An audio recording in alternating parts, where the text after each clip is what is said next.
गया और राजा को उस व्रत में दीक्षित देखा। साधु ने कहा, राजन, आप भक्ति चित्त से यह क्या कर रहे हैं? कृपया यह सब बताइए, इस समय मैं सुनना चाहता हूँ। राजा बोले, हे साधु, पुत्र आदि की प्राप्ति के कामना से अपने भाई बंधुओं के साथ मैं अतुल तेज संपन्न भगवान विष्णु का व्रत एवं पूजन कर रहा हूँ। राजा की बात सुनकर के साधु ने आदर पूर्वक कहा, राजन, इस विषय में आप मुझे सब कुछ विस्तार से बतलाइए। आपके कथानुसार मैं व्रत एवं पूजन करूंगा। मुझे भी संतति नहीं है, इससे अवश्य ही संतति की प्राप्ति होगी। ऐसा विचार करके वह व्यापार से निवृत्त हो आनंद पूर्वक अपने घर आया।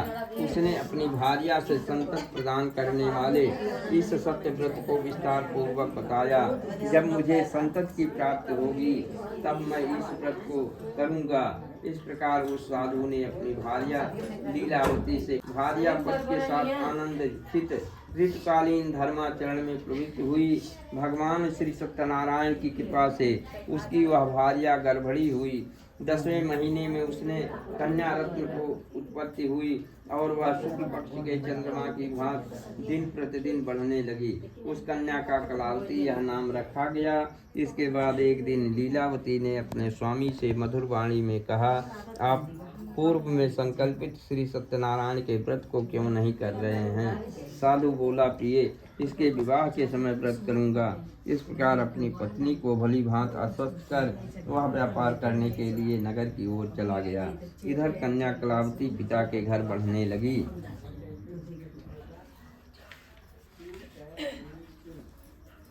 तदनंतर धर्मज्ञ साधु ने नगर में सखियों के साथ क्रीड़ा करती हुई अपनी कन्या को विवाह योग से देकर आपस में मंत्रणा करके कन्या के विवाह के लिए श्रेष्ठ वर का अन्वेषण करो, ऐसा दूत से कहकर शीघ्र ही उसे भेज दिया।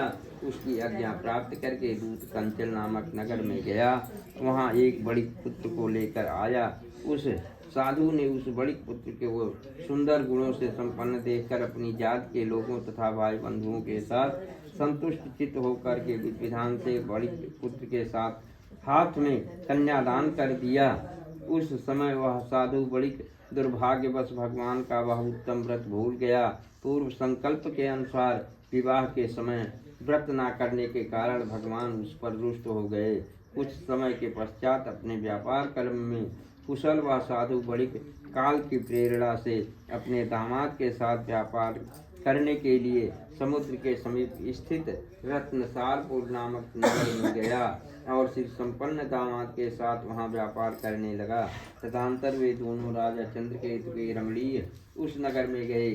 उसी समय भगवान श्री सत्यनारायण ने उसे भ्रष्ट प्रतिज्ञा दे करके इसे दारुण कठिन और महान दुख प्राप्त होगा यह शाप दे दिया।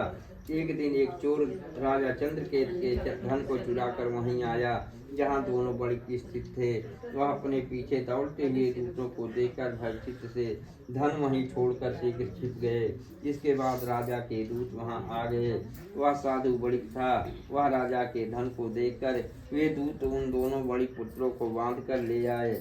हर्ष पूर्वक दौड़ाते हुए राजा से बोले, प्रभु, हम 2 चोर पकड़ के लाए हैं, इन्हें देखकर आप आज्ञा दें। राजा की आज्ञा से दोनों शीघ्रता से दृढ़ता पूर्वक बांधकर बिना विचार किए एक महान कारागार में डाल दिए गए। भगवान सत्यदेव की माया से किसी ने उन दोनों की बात नहीं सुनी। राजा चंद्रकेतु ने उन दोनों का धन भी ले लिया। उन भगवान के शाप से बड़ी पुत्र के घर में उसकी भार्या भी अत्यंत दुखित हो गई।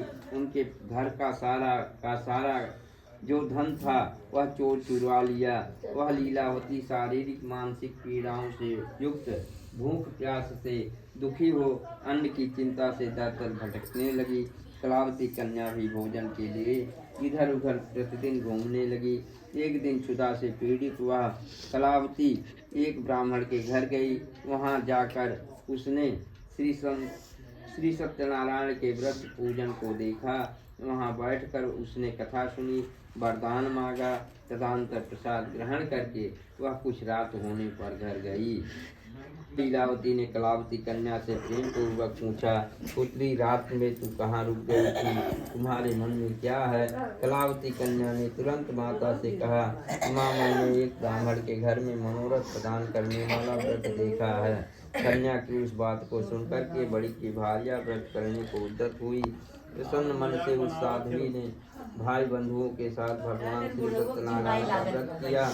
इस प्रकार प्रार्थना की, भगवान आप हमारे पति दामाद के अपराध को क्षमा करें, वे दोनों अपने घर शीघ्र आ जाएं। इस व्रत से भगवान सत्यनारायण पुनः संतुष्ट हो गए तथा उन्होंने नृपश्रेष्ठ चंद्रकेत को स्वप्न में दिखाया। स्वप्न में कहा, नृपश्रेष्ठ प्रातः काल